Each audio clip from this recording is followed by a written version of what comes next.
Hey everyone, and welcome to the channel. Today I'll be reviewing the final sister and final figure in the Quintessential Quintuplets Coreful Renewal version series. That was a mouthful. Anyway, these are prize figures based on the Quintessential Quintuplets. They've been released in the order of their ages, starting with Ichika, going to Nino, then Miku, then Yotsuba, and then Itsuki. And this is the Renewal line, which is a set that released later on to redo the figures, fix up some sculpt work, change the expressions, and really just re-release an already good figure, but easier to find, because the way prize figures go, they do one lot, then never revisit it, and then do another lot and never revisit it. So this is a good way to reuse the sculpts in interesting ways. So anyway, this is the final figure that I'll be looking at in the set, which is also the 10th figure that I've been looking at in this set. And I will do a comparison of all of the figures at the end of this video, so stay tuned for that. But yeah, this is the final Coreful figure. This is Itsuki, the youngest sister, and her sculpt has changed just a little bit, but it has introduced quite a bit more personality into the figure. So let's get right into it.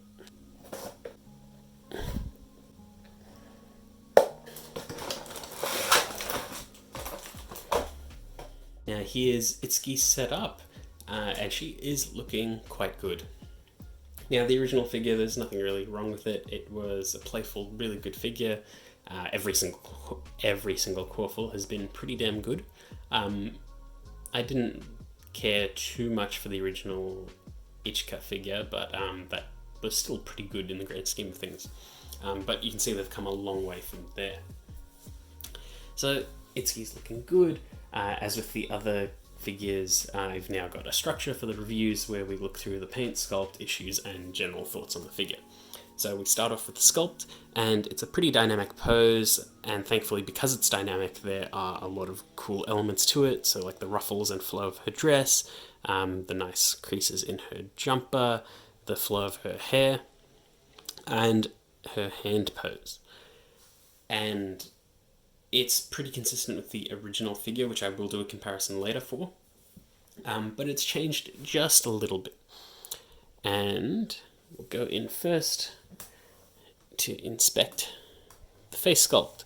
So you can see she's sticking out her tongue in a very playful way, opening an eye to tease just probably Futara or Uesugi, whatever, the main character.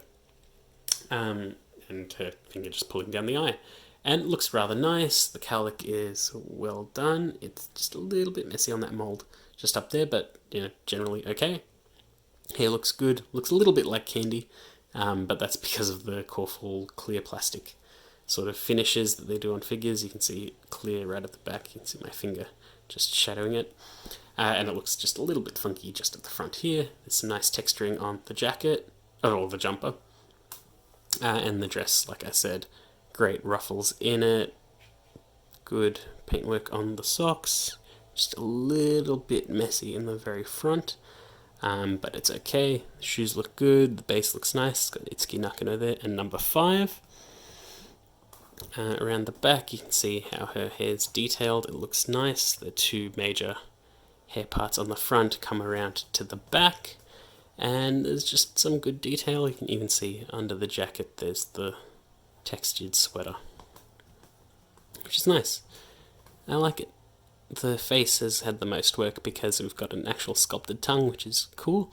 And again, these figures all read as the characters that they should be. They really capture who they should. And the eye detail is very good again.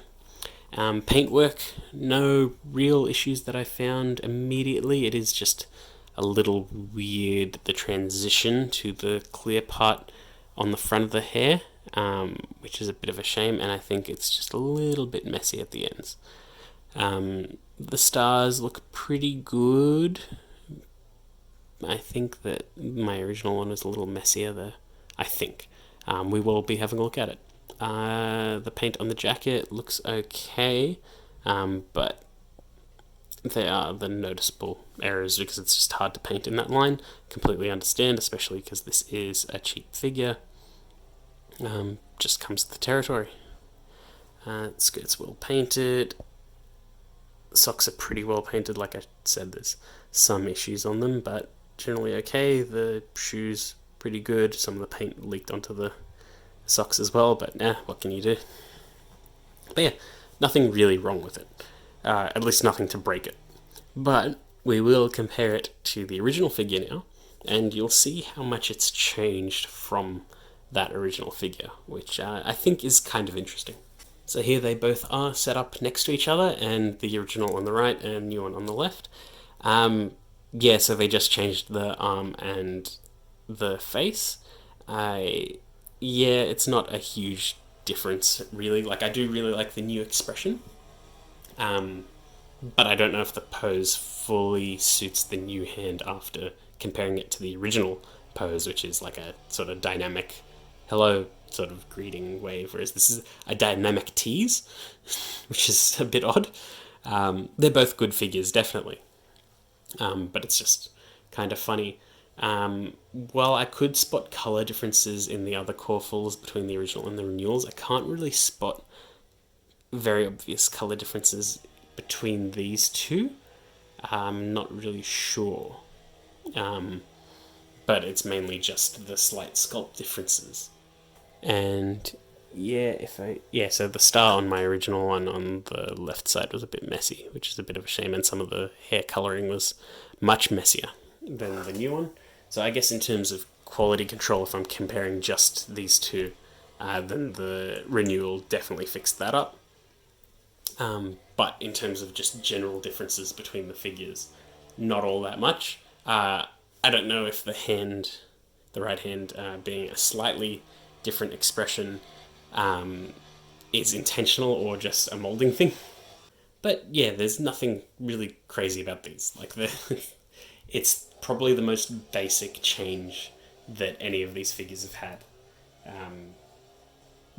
That's just it. That's just like the most basic change. They're both good. There's nothing wrong with it.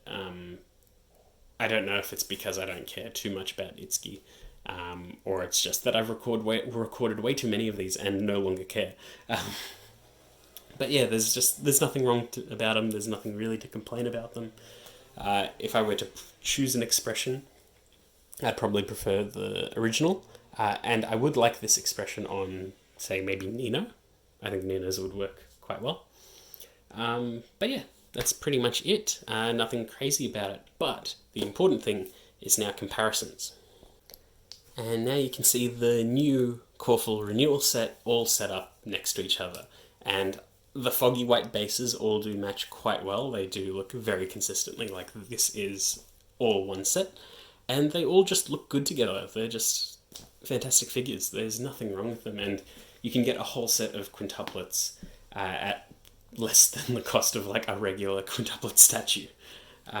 Unless you're buying the pop-up parades, in which case that's a different story.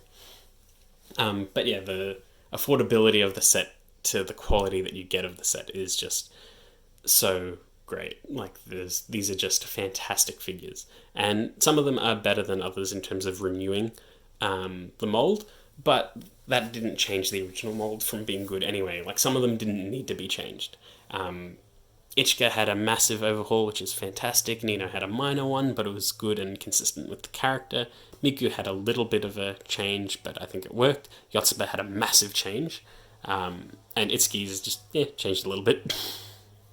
But they're all good figures. And if you were to choose a set, I think the Coreful line is just fantastic to get. And I don't really have a preference between the two necessarily. But I would say solely on Ichika's being way better than the original, go for the renewal set. But yeah, that's pretty much it, unless we were to compare all of the figures together. And that is both sets of the Corefuls set up next to each other. It looks like an absolute mess. There's 10 figures on camera at once. So the renewal set on the left here and the original set on the right. And you can see they're all good figures, and there's no real issue for them. Their shelf presence is just insane, which is why you should choose one or the other. Don't collect two sets of quintuplets. It's just insane. But yeah, this is what they all look like, all set up together. And they're just good figures. I'm a fan of the franchise, and I quite like them. I am happy to keep one of these sets. I don't know what I'm going to do with the other one, but I need to determine which set it is that I'll keep. And that is my problem to figure out. But yeah, look at this. This is just nutty. Both fantastic series. I think that Taito are probably the best prize figure makers in the business. They have just knocked it out of the park consistently. Like, these are fantastic. Yeah, so that has been a wild review of just these figures. It's been 10 videos and 16 videos on the quintuplets. It's ridiculous. Easily the most content I've made for a franchise. But yeah, that's it. I hope you enjoyed that video, and I'll see you all next time.